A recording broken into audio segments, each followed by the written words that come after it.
everybody. Welcome to our final event of 2022. Today is a beautiful day because we have an amazing panel of amazing individuals who are here to join us for a fireside chat. We'll be discussing all things about the festive season, how to look after yourself, your community, and all the things around that. If you don't already know, I'm Nicolette. I'm Disciple's community strategist and coach, and I'll be kicking off the session today. We'll be welcoming our resident community experience lead, Valentina. We'll also have Max P from Super High, and also Laura Kane, who's from Perry, one of our Disciple communities. If my panelists would love to join me, welcome on screen. Hello. Hello, thanks for having me. Of course, welcome. Should we kick up with some intros? Max, why don't you say hello? Cool, yeah. Hey, I'm Max. I am the community lead over at Super High. We're an online education platform helping creatives learn how to code, design, and project manage. I've been with the community and platform for a year. Tomorrow is my year anniversary of joining the team. And I am based in San Diego, California. Nice one. Thank you. Exciting. Cool. Valentina, they know you, but why not? Give us a quick intro. Yeah, I mean, we do have people that are watching on LinkedIn and YouTube who may not know who I am. So I'm Valentina, Community Experience Lead at Disciple. I am the host inside of The Collective, which is our customer community, and I help our customers build thriving communities with us. I am based in Madrid, in Spain, and I think that's about it. Yeah, excited to be here. Nice one. Thank you. And for those wondering, Laura will be joining us, but she'll be here in a few more minutes. So we'll get the session started without her. Before we do jump in, I wanted to let you know that if you do ask us a question live today in the chat, you will be eligible to win a one-to-one session with Max himself. So get your questions in and you'll be having a chance to get some one-on-one quality time, talk about your strategy and how you can kind of improve things for your community. But before that, let's get started. So I have a first question for you, Max. And if you notice if I'm looking away, I've got another screen here, so bear with me. But Max, you recently published a blog post about a wins folder and how it was one of the best decisions that you've ever made since becoming a community professional. What are the advantages of starting a folder like this, and especially over the next few weeks and reflecting on the successes of 2022 and obviously ways to kind of improve things for 2023? Yeah, I mean, I got this advice from other community builders, like when I was just joining Super High and like getting really into this industry. But, you know, I'm really big on reflection. And so it's a way to like kind of remember like the wins and the highlights that have happened because, you know, in community, it's so easy to all that stuff to get lost. Like all the good stuff that happens, we often just like are moving on from one thing to the next. And so like whenever we have a bad day or we're just like struggling to like realize the work that we've done, it's like it's just hard to remember all that stuff. And so having a wins folder documenting those things, it's nice to have that as like a reference. And for me, I keep it super simple. I have a literal folder on my desktop and I take screenshots of stuff and I just drop them in there. Some people are more like organized in their wins folder, so they might have like for different months or different categories of things, or they handwrite it. So I think the method, whatever works best for you, is great. But yeah, I think it's just something that's been like super awesome and definitely something I've checked a lot this month as like we're ending the year and more time for reflection and just thinking about 2023. I was just like looking at things that happened earlier this year that I completely forgot about. And I would have forgotten about if I didn't have that like documentation of the wins folder to reference back. Of course, yeah. You know, I worked with someone who had something similar called a cookie jar. And so they almost had like a virtual version of this a little bit. Whereas like when they had like really lovely compliments or someone said they did an amazing job or they felt like a really good sense of achievement, they would add it into their cookie jar. And then you can kind of always kind of go back into it and think, okay, I did achieve something. This felt really good. I am really great at these things. And it's always very good for that sort of like self-clarification process. Just want to add when we say wins, like that could be something really small, like you were able to create content for the next couple of weeks. Like, it doesn't have to be a big win. Yeah. Like I had 3,000 new members, you know, that kind of win, because those don't happen very often, but there's so many other small things that we don't really, I guess, class as wins, but are worth putting in a kind of folder to, you know, make yourself feel better, especially when you're having those bad days.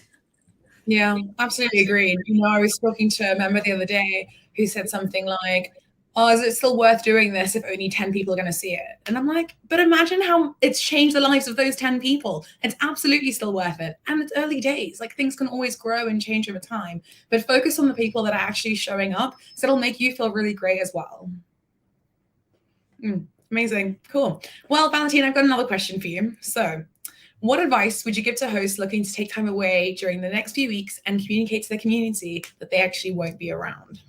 Yeah. I mean, first of all, I'm so glad that if you are able to take time away, that you can, because we all know that community building, it's a full-time 24/7 job, and the community never closes. No, like 9 till 5 open hours. It is open all day and all night. So the first thing that comes to mind with this is communication. Being very open and transparent with your community. If you're not going to be around, tell them. Say, hey, I'm taking some time off between this date and this date, so I won't be around. But when you're doing that, it's really important to give your members alternatives of where they can go to get information. So, for example, if you have an area where you have frequently asked questions, you could send them over there because maybe they have questions that are already answered in this particular area. If you have any moderators or champions or volunteers that are helping out that may be around, you can let them know these people will be around if you need any help. And letting them know as far in advance as possible. I mean, I guess for lots of us who are celebrating Christmas next week, this week is probably the best time to do it. And then reminding them, we have to remember that a lot of our community members are in so many other communities that all have different rules and guidelines and things that they're doing throughout this time. So you do feel a bit like a broken record having to repeat stuff. But in my opinion, you can never over communicate. People seem to be very, very thankful that you're giving out this information. So whether you do a post in your community, whether you send out an email newsletter, if you're using Disciple, you can send out a push notification. Just let your members know and give them a little bit of a reminder. That should really help make you feel a little bit less stressed in taking time away, but also set up your community for success so that when you step away, things aren't going to fall apart like we think they are. And you won't be tempted to go back in and check when you know you should be taking time away. Because I know that is very easy to do. So that would be my top tip. Communication, get it out now, remind them, and have alternatives of where they can go and get help and information. Yeah, no, I totally agree with you. And I think as well, like you touched on a point that I wanted to emphasize, is that sometimes when you step away, your members kind of show up a little bit as well. Like I think we get lost in the hubble bubble of it all. Like we have to be there, provide solutions and options and answers. But oftentimes, if you step away, you start to realize where they find the value, how they can support each other and actually learn to lean on each other, which is exactly what a community is about. So it's a nice time to kind of test the waters out and see if you can step away in other areas and empower those that are within your community. And if you haven't already started it, start exploring then who's stepping up and who could then be your potential super members, which is exactly kind of what we've done in the collective. Isn't that right, Valentina? Yes, with our Champions Club, I have some amazing people out there. Shout out to Erica, Katerina, Lauren, Sherry, and Jeff, who we are not expecting them to be around during the holiday period. But if they want to, that we can fall onto them, and that way you've got somebody each day potentially that's going to be around that can give that little bit of extra help and support when other community members need it. Yeah, absolutely. Agreed. And this kind of bleeds in quite nicely to my next question to you, Max, which is, as we know, the holiday season can be a lonely time for some community members. What initiatives could a community host look to explore to connect and comfort those who may not have friends or family around at this time? Yeah, that's a really good question. I think something that we do that's in our communities, we have a lot of student run, community run events. So it's just weekly meetups of like accountability sessions or just like check-in, study hall sessions where if you want to come and work together on something, you can, or you just want to show up and see common people in the community, you can as well. And so I think having small groups like that is really important. And then also just making sure that like, you're letting the members know that like, hey, if there is anything that they need, that there's an open channel, so that they can get in touch with someone like a community manager or community lead, or they can get in touch with someone from the team to talk to directly. And just like making sure that those options are available, because I think that's one of the best parts about being in a community is not feeling alone and having other people that you can kind of connect with. And also creating that safe space where people feel comfortable to share, right? Because there's a lot of times where, you might not feel comfortable sharing it, like, oh, like I don't like the holidays because I'm away from family, or I'm like by myself, or things like that. And so having just an environment for people that are comfortable to share, I think is really important, and something that like we always work towards, because when those moments do happen, we have the space for it, which leads to my point of like in our community, we have a channel that's just about self-care. And so members can kind of post stuff that's like things, maybe like we do like weekly self-care tips, but members use that channel to like talk about issues that they might be going through, or problem areas that they want to get community support on. And so like having places that members can like go to, that's a safe space that might not be to like the whole general community, but like a channel that members can like talk to directly, I think is really important. Love that. Yeah, I love the idea of like a sort of self-care, sort of safe space. It's really important to kind of have an area where you feel like you can just be yourself and kind of let it go. Things that I've kind of recommended to other community hosts in the past is almost having a group that's called like a steam room, where people can kind of just like let off the steam, be open and honest, maybe even turn comments off potentially, so that you can just feel like you have a place where you can just get it out, because there's nowhere else to get it out. And as we know, being around family at Christmas can cause a lot of steam. So I guess, yeah, providing that space for your members to kind of come and release is a really nice idea. One thing I wanted to ask you about is tooling. So you kind of mentioned like virtual sessions and things like that, or connecting with each other. Have you ever done like sort of like virtual working sessions or getting together online? And if so, what kind of tools have you used? Yeah, so currently we've done that. We've used like maybe like Google Meets or Zoom. We haven't tested this tool out yet in our community, but I've used it in other ones, called Intros. So it's basically a way for members to fill out their profile and get introduced to someone else in the community based on their answers or questions that they want to like connect with. And so that's something that we would love to like implement in the next year. But it's really cool because, if you're in a community and you're like, I want to connect with someone that is based in the UK because I just moved here and I want to, and maybe interested in design. And so it's like a cool way for members to get on a one-to-one call that normally wouldn't have like maybe crossed paths that way. So that's something that I'm really interested to implement. But yeah, we did our group calls, our small calls are all through Google. They're never recorded either, unless there's an event that like we do want to record to share with our members. But usually those calls are just like, hey, show up, it's a safe space. Don't feel like you can't share what you're chatting about because you're worried that someone's going to watch it that isn't a part of this. So I think that setting that boundary too is important. Amazing. Love that. That tool intro sounds really cool. Do you integrate that with like an existing platform? How do people kind of get access to it? Do you send like invites out? What does that look like? Oh, you're on mute. We're not very good at this. Oh, sorry. Yes. So it interacts directly with like your calendar. And then also it will set up like a Google Calendar invite with Google Meets. So there's not a way, I don't think that I can necessarily link it directly to our website for the time being, but this is like an external link that we can share in our community, which we host on Slack, that members can sign up for. And then once they're signed up on a profile, that they can, that they'll get an alert on how often they want to meet with someone. So like, for example, if you only wanted to connect with someone once a month, or, a different member, that you have that option. Or like once a week, once every other week.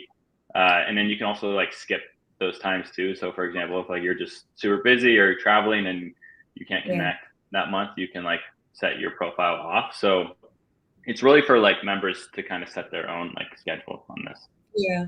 Okay, that makes complete sense. It reminds me a little bit of, is it Donut Time on Slack a little bit as well? So random pairings and those kinds of things. I love the idea. Cool. Nice one. Thank you. Valentina, I've got a question for you. So what activities or tasks can community builders look to plan ahead and even schedule or automate in the run up to the holidays so they don't feel pressured to be around 24/7? Yeah. I mean, there's so many things that you could potentially do, but it doesn't mean you have to do all of them. But the one thing that kind of comes top of mind and something that I like to do is any kind of weekly content that would usually go out in your community, whether you've got rituals that go out, welcome posts, or if you generally like to have content going out every day, create that and schedule that out as soon as possible. And then that way it can just go out on its own. I'm going to try in our community, in the collective, to schedule everything out until the second week of January, so that I don't have to think about it then. All I have to think about after that is going back in and checking and just participating with people who are interacting on that content. So that's the big thing. If your community is a community that hosts events and you have a regular kind of events calendar, it's probably good to have your first event of 2023 in the calendar, so people can start planning ahead for that. I know some communities, they like to do an event straight after the new year.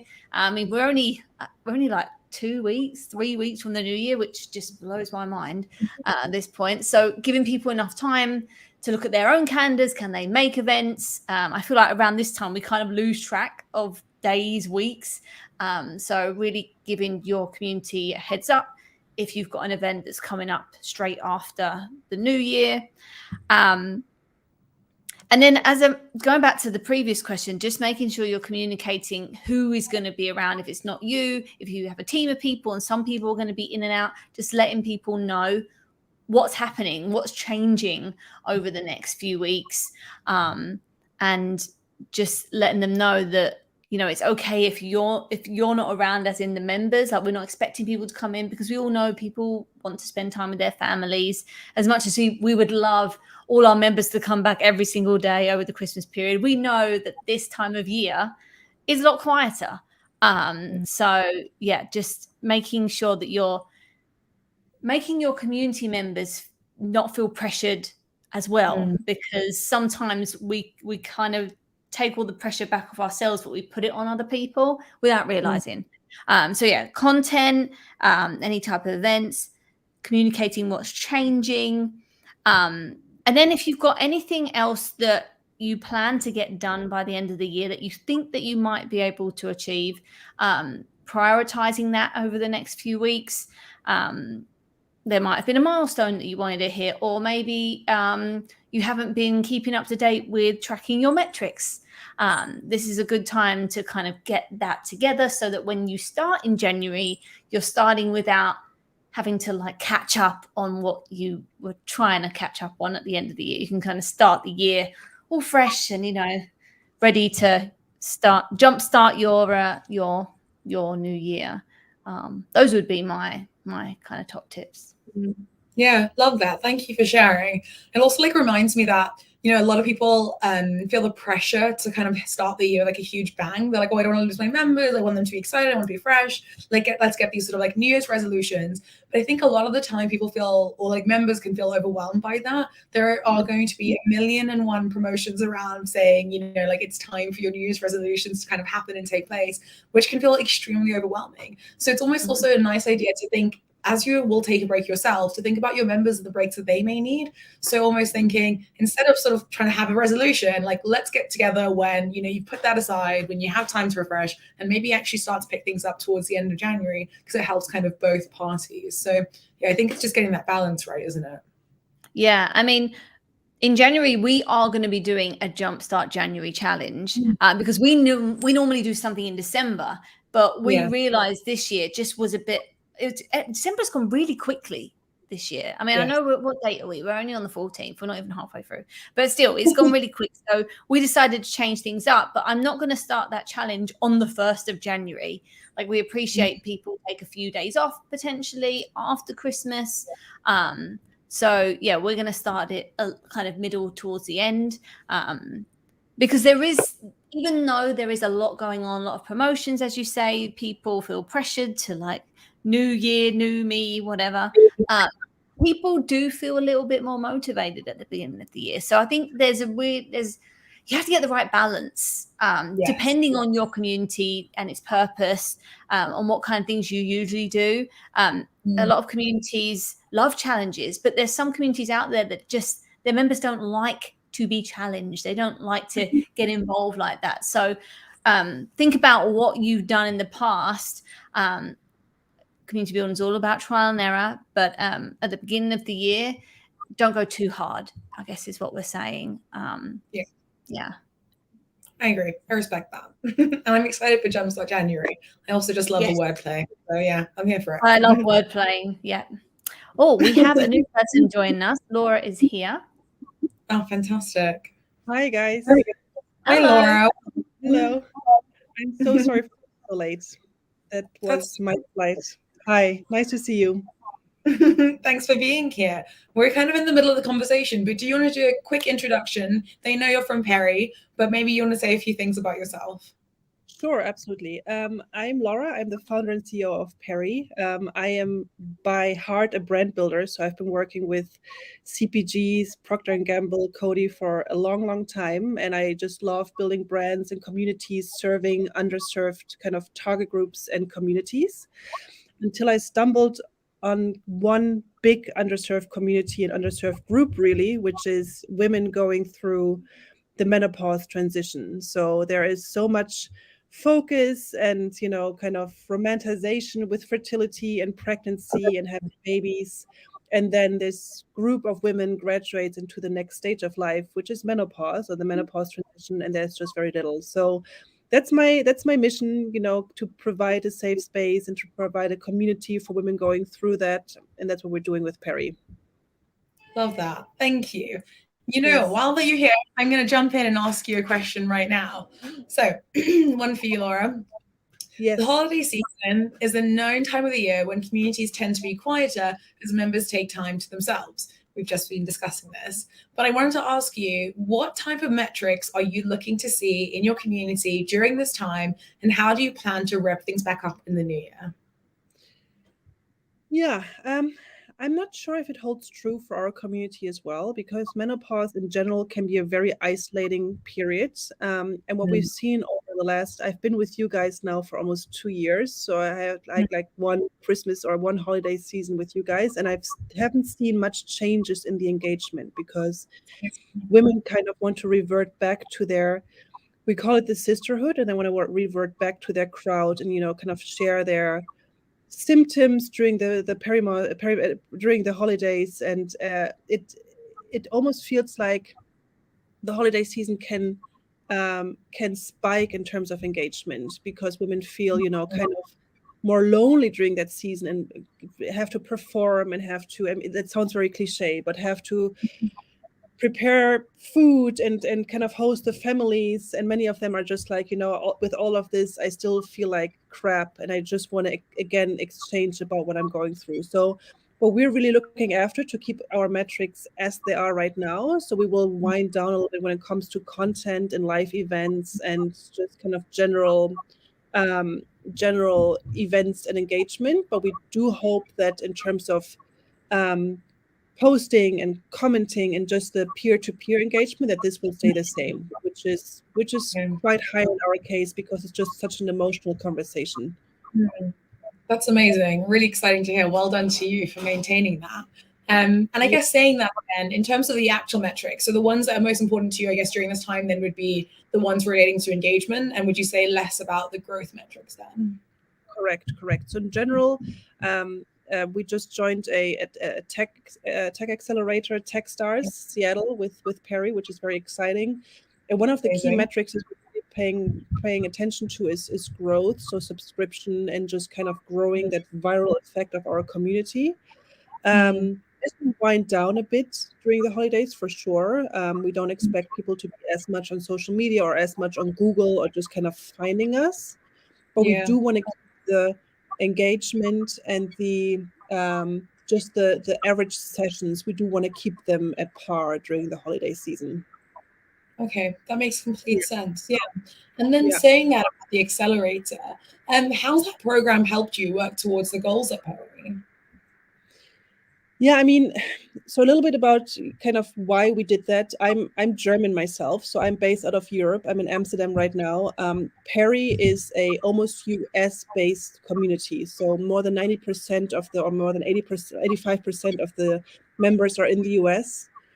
And I just thought, what can help us be more kind of in the US sphere when it comes to mentors, but also when it comes to investors and just bringing Perry to the next levels. That's why we chose Techstars Seattle as the program we're joining. And you can just tell that from, it wasn't a hobby before, obviously. It was a business, there was a growth plan, but just being part of the accelerator, you're much more learning to be disciplined about your KPIs, about the metrics you're measuring, about, what do investors want to see when it comes to community growth? So right now we're growing something in between 10 to 15% per month organically, which we thought, is great. But then we talked to a couple of VCs and they're like, unless it's 30 or 40%, we're not excited about it. So it's just, kind of how do we grow this viral effect? How do we exploit our word of mouth? How do we, help women in the space to recommend it to others? So how do we really become that app which everybody talks about in the menopause space? And it's very different than games, and it's very different than other apps or communities, because with menopause you don't necessarily want to talk about it all the time to others, so it's a little bit more of a taboo topic. So we're really the program really helped us, to understand how will we crack being kind of that household name when it comes to menopause content and community. Right. It's a really interesting perspective that you kind of have in terms of like working in, number one, with somebody who's in a completely different country to almost help you with the globalization effect. But kind of, as you say, it's almost like when you think about an organization taking you from that sort of like startup to scale up kind of level, where you can kind of start to see the kind of growth that you're looking for and dip into a new level of what you're doing. So yeah, it's very interesting. Yeah, absolutely. Yeah. Thanks for sharing that with us. Cool. Max, I've got a question for you. So, to-do lists can be never ending. As one task is checked off, another one is added. And this is even more so as we approach sort of the end of the year. I mean, I know I'm a victim of this. I've got about 3 million notes on my phone with to-do lists. So yes, I'm one of these victims. But yeah, and as we're looking to kind of like sort of get everything done, what tips and tricks can you share to help community professionals navigate that feeling of being less overwhelmed and actually take that rest? Yeah, I would say first it comes with like prioritization of like what tasks actually need to be done versus like what are like tasks that like would be nice to have done. So kind of breaking up like, okay, like these are the ones that like I absolutely need to get done because of X, Y, and Z. These ones are not super important. So maybe like let's revisit this when there's time. I think that's really important because you might have a task, you might have like a list of 50 things, but only 5 of them really need to get done right now. The 45 should get done, but they don't need to get done at this moment. So I think that helps a lot too. And then also like, depending on your team size or your department that you work in, like maybe there's ways that you can collaborate on some things. Like, okay, like I can, ask for help on these tasks from other departments in my team or in my company because like they can help me with this, or I can like ask my manager, like, what can I offload on my plate? I think a lot of times we get afraid to ask for help because it's like, it could be a sign of weakness or that we're not like keeping up with like what we need to keep up with. But like, honestly, it's like if you're struggling with the amount of work that is on your plate right now, you should be talking to your manager, your team about like, how can I help alleviate this? Because it's not going to get any better. It's only going to get worse. So if you don't bring it up now, it's just going to become a problem and lead to burnout or lead to resentment of where you're working. So yeah, ask for the help. But in the meantime, just prioritize the tasks that actually need to get done and then the stuff that doesn't, you'll get to when you can. And just knowing that, like, and I struggle with this too. Like when you do complete a task, like something else is going to take its place, right? You're never going to just be like completely done of everything. Like that's never going to happen in life. So just know that, and like, don't beat yourself up for not finishing everything, because it's not possible. Like no one has an empty to-do list forever. So just get done when you can, and rest will get done when the time allows it to. Yeah, love that. I totally agree with you.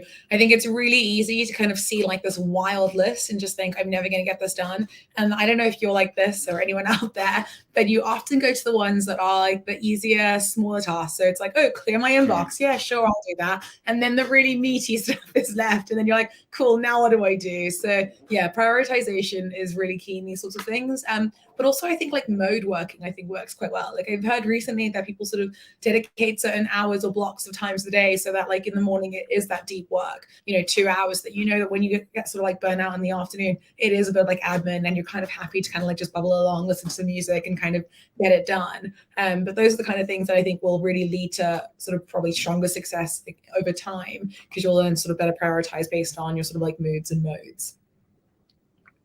Yeah, that's very true about like blocking time off on calendars, or like, okay, I have like 6 meetings this week. Are these 6 meetings necessary for me to have on? Or can I like do a couple async chats with my team that I can like catch up with later, so I can focus on some things I need to get done with?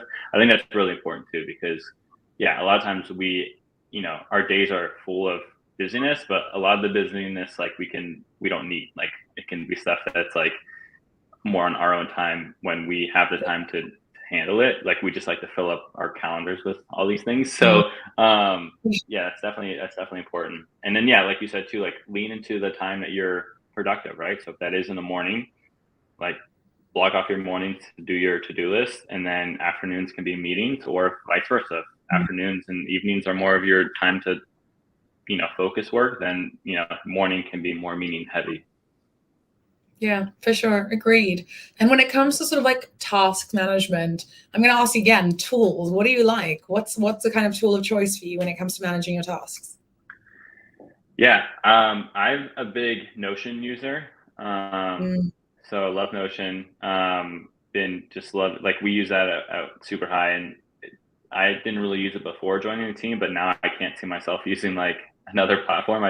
The way I've been able to like learn about databases and tasks and things like that. So definitely use Notion. I'm also like an old school, like I write stuff down on paper. Like I have to write it down sometimes and have it in front of me. Yeah, like it just, I can use technology, but like honestly, pen and paper works wonders. I'm looking at it all the time.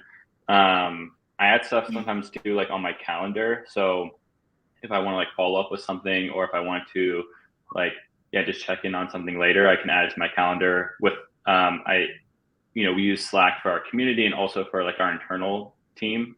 So setting reminders on Slack too, like remind myself in tomorrow to do X, Y, and Z. Like that is super helpful. Cool. Yeah, I agree with you. Laura, Valentina, do you guys have any tools that you would recommend to anyone who's looking to get organized? I mean, I'm a big Trello user.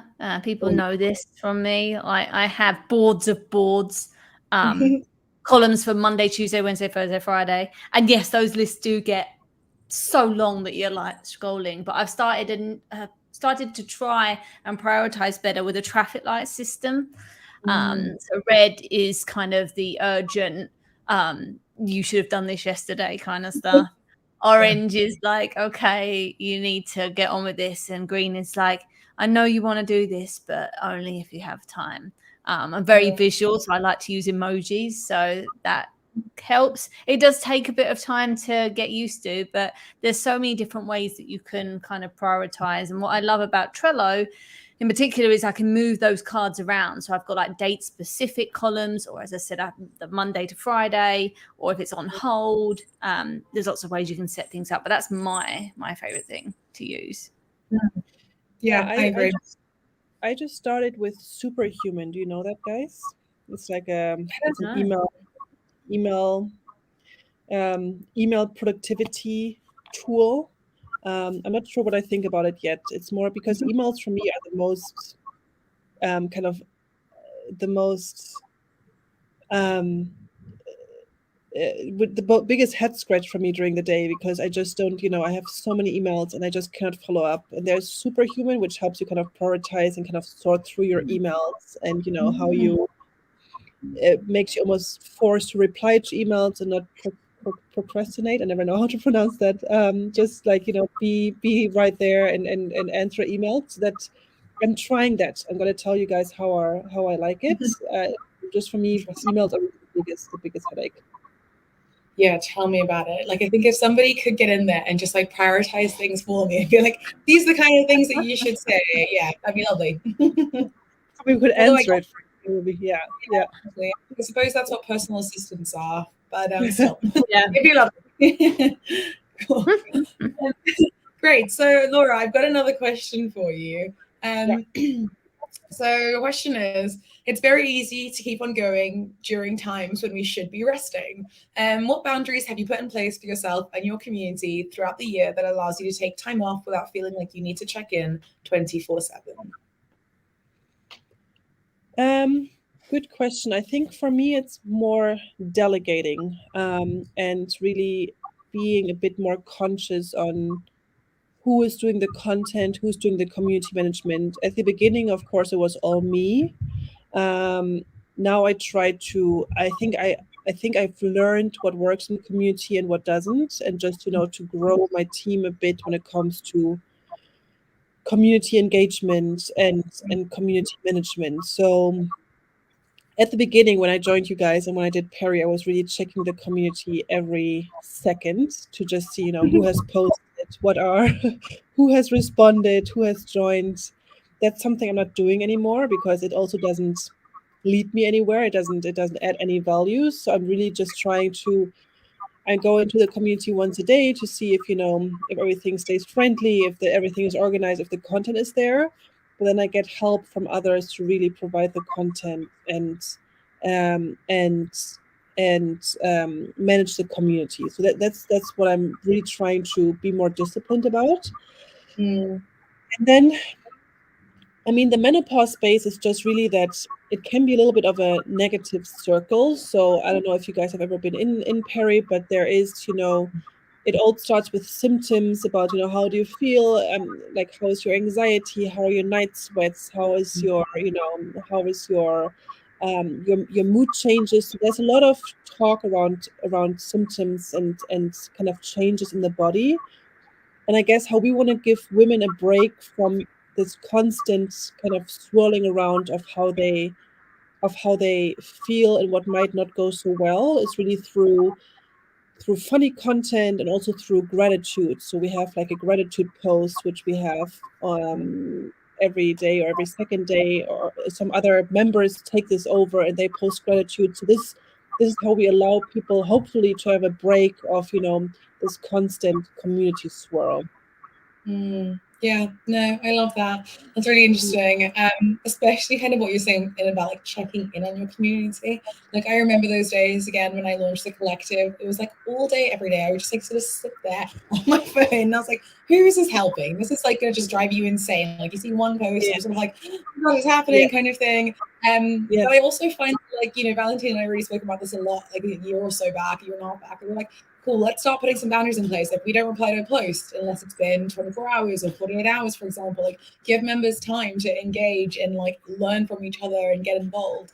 Otherwise, you'll kind of be stuck in this trap where you've got no boundaries for yourself, but also your members will just consistently expect it, and therefore no community is actually even happening. Yeah, it's an interesting one.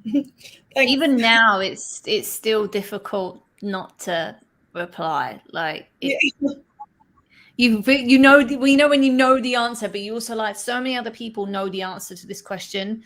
And a lot of the times when you, as the leader or the person who is kind of around most of the time, comments or gets involved first, it kind of it just disencourages other people from getting involved, because they're like, oh, Valentina's already replied, it's fine, I don't need to share my opinion.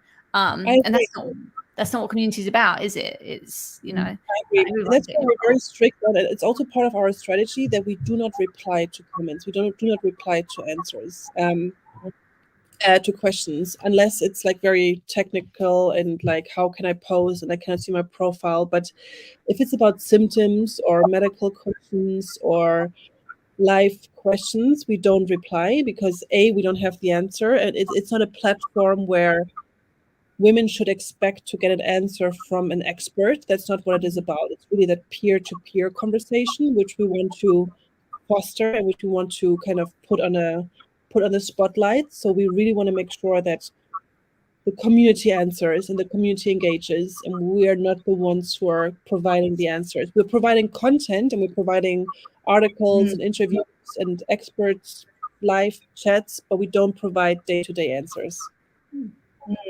That's like a really interesting premise. I love that it encourages your members to kind of get involved, but it also takes away from the whole idea that like you have to be the source of knowledge for everything, which I think is really important as well. Like, I think that you don't want your members to kind of get in the community and expect to be like, well, if you're creating the space, why aren't you a doctor and a friend and a this and a that? It's like, I can't be everything and everyone, but we're giving you the tools and the resources to kind of get the information that you need when you need it, which I think is really interesting. Exactly. Yeah. Very cool. But I need to spend even more time inside Perry. Like, you're just inspiring me a lot. So yeah, very interesting. Thank you, Laura. Valentina, I've got a question for you. So it's holiday season, and as we know, it's a really great time to celebrate Christmas with our members. But what are some ways that we can do this and bring everybody together? Oh yes, I mean, I love a good celebration. So I mean, I guess the first thing is where's your community based? Are you doing in-person events or virtual events or both types of events in your communities? And do your members like those kind of things? If they do, then a little festive gathering is always good. There's so many virtual tools that you can use. I mean, we've used in the past Gather Round. There's another one called Butter that we used recently, which is really cool. Because when somebody joins like your room, the doorbell goes as if like they're coming into a house, which is a cute thing. There's also Toucan, and like a lot of these platforms are free for a certain amount of participants. So you don't have to do anything mega big, but you could also just do, especially those that are using Disciple, you could just do like a live stream. Like we're doing with a few of your members, or it could just be you doing a Q&A session, or you could do, I mean, in my passion communities outside of Disciple, during last Christmas, I think it was, when we was kind of still in lockdown, or was it the Christmas before? I can't remember. It's all a bit of a blur now. But I did festive trivia. The communities that I manage are around food, so every question was food and drink related. That's a way to get your members excited, playing a few games. If you are based somewhere where you can do in-person events, then a casual get-together over drinks would be something that could be easy to organize.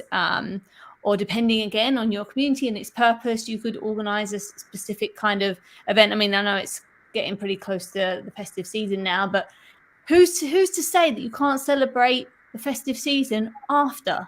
You know, why do we have to celebrate it in the next 2 weeks? So those are some things that I would do. But yeah, there's lots of fun things. In fact, I'm going to share something now, which I'm going to share next week once I finish creating it. But it's something I'm really excited about. Another way to celebrate, and this is not necessarily an event, but a way to kind of reflect on how your community has grown throughout the year, is to do what I am calling, and it's not me that made this up, someone else did, community wrapped, like Spotify wrapped, community wrapped. You can use Canva, or if you're really good at making videos, then another really great platform, and make your own community wrapped of the best highlights of the year in your community, and just share that as a post.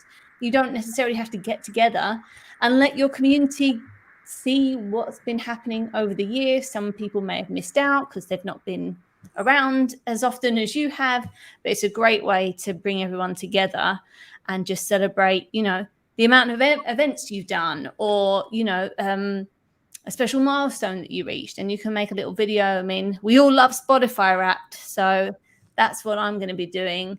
So look out for that next week inside of the collective. But yeah, that's another thing you can do, which is really nice and doesn't take too much effort apart from the hours you spend on Canva. But that's my suggestions. Good idea. I like that. Yeah. Me too. Yeah, I mean, I feel like Spotify Wrapped has kind of like taken over the world a little bit. So much so that those sort of like memes that are about like Apple users being really sad that there's no Wrapped for them. So I love the idea that you can kind of transform it, take it on for your own kind of community. And it's really nice that there's some sort of like a share feature. Really helps in terms of just publicizing your community in a more organic way as well, if your members can kind of share it externally too. So yeah, nice one.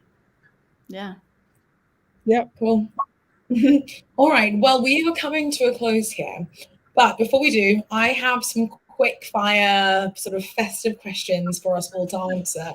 So I was just debating how to do this. Do I want to ask you one-to-one, or do I want you guys to just shout them out? And I think we just want to go for the shout out. So I'm going to give you a this or that, and you just need to give me your answers in a quick fire way. Got it? Yes. Got it. All right. First question. Would you rather be under 3 feet of snow or have no snow at all? No snow at all. No snow. No snow. I don't know. Snow can be fun. Snowmen. 3 feet? Like, Okay, Nothing fine. Next one. Yeah. Hot chocolate or mulled wine? Mulled wine. hot chocolate. Chocolate. I'm a mulled wine. Mint? Mulled wine. Ah. Every day. Okay, films wise, Home Alone or The Holiday? Home Alone. Home Alone. Oh, I don't know, but Home Alone is the classic. I do love Home Alone. I'll be watching that in a few days. I'm going to say Home Alone. Home Alone. The Holiday is the one with Kate Winslet and Cameron Diaz, right? Yeah. Yeah. Okay. There's going to be I a love that. Holiday 2 coming out. Not this year, but I think next year. So. Oh, wow. Oh, Yeah. Yeah. Love it. Okay, next one. Gift wrapping or gift bags? wow. Wrapping. I'm going to say bag because you can reuse the bag. Yeah, and it's easier probably to put a bag together than Wrap. wrapping. I like the wrapping process. Yeah, me too. I find it like therapeutic, like to wrap all the gifts. Yeah. I also like it's more fun to have to like tear something apart than Yeah, polite. you're right. I'm Yeah. just not very good at wrapping presents. Oh yeah, I'm not great, Same. but I do it anyway. Well, there's very good videos now on how to wrap a wine bottle and make it not look like a wine bottle. It's incredible. Oh. Nice. Final one. Would you rather have forgotten your hat or forgotten your gloves? Gloves. Hat. Gloves. My hands get very, very cold. Yeah, Because it's same. I'm like, forget the hat. Like, I feel like I get to that stage, you know, when your fingers are so cold that you can't even type and you're kind of like shaking with your phone in your hand. Yeah, it's not great. just shows your priorities right there. We can't type on your phone. And you must be able to type. It's full collective. All right, well, we've come to the end of the quickfire and we've come to the end of our session here today. So I just want to say a massive thank you to our audience for listening in and for joining us here for the conversation. And thank you to you, Max, Laura, and Valentina for joining me in this conversation. I really love learning about kind of how you look after yourselves, your suggestions for your communities, and kind of just what's going on in the lives of you and your communities too. So thank you very much. Is there anything final that any of you would like to share with the community?